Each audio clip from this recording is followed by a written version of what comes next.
بسم اللہ الرحمن الرحیم۔ السلام علیکم ورحمۃ اللہ۔ حضرت علی رضی اللہ عنہ نے فرمایا، جب کبھی تمہارا دل بے وجہ بے چین رہنے لگے تو سمجھ جانا۔ حضرت عائشہ رضی اللہ عنہ بیان کرتی ہے، حضرت محمد صلی اللہ علیہ وسلم نے فرمایا، وہ نکاح سب سے زیادہ بابرکت ہے جس میں اخراجات کم ہوں۔ ہم سفر کی اہمیت۔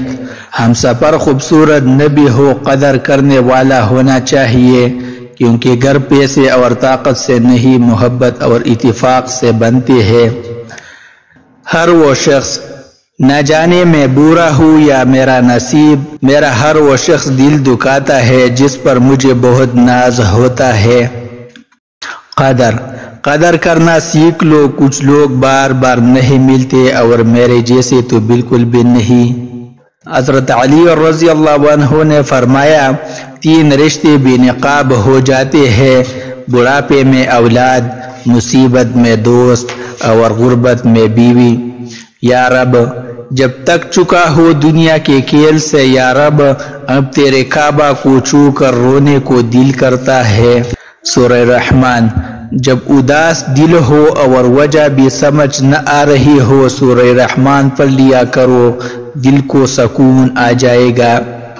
حضرت علی رضی اللہ عنہ نے فرمایا، جو تمہاری خاموشی سے تمہاری تکلیف کا اندازہ نہ کر سکے، اس کے سامنے زبان سے اظہار کرنا صرف لفظوں کو ضائع کرنا ہے۔ راز کی باتیں۔ بے بسی خاموشی بن جاتی ہے۔ جب انسان کے بس میں کچھ نہ ہو تو وہ خاموش ہو جاتا ہے۔ رو دینا کتنا مشکل لگتا ہے، نہ دن بھر کے مصروفیت کے بعد تنہا بستر پر لیٹ کر آنکھیں بند کر کے کسی کی باتوں کو یاد کرنا اور پھر رو دینا۔ خاموش۔ جانتے ہو اذیت کیا ہے؟ اپنے آنکھوں کے سامنے اپنی اہمیت کو کم ہوتے ہوئے دیکھنا اور پھر بھی خاموش رہنا۔ حضرت علی رضی اللہ عنہ نے فرمایا، جب کبھی تمہارا دل بے وجہ بے چین رہنے لگے تو سمجھ جانا، تمہارا رب تمہیں عرش پر یاد کر رہا ہے۔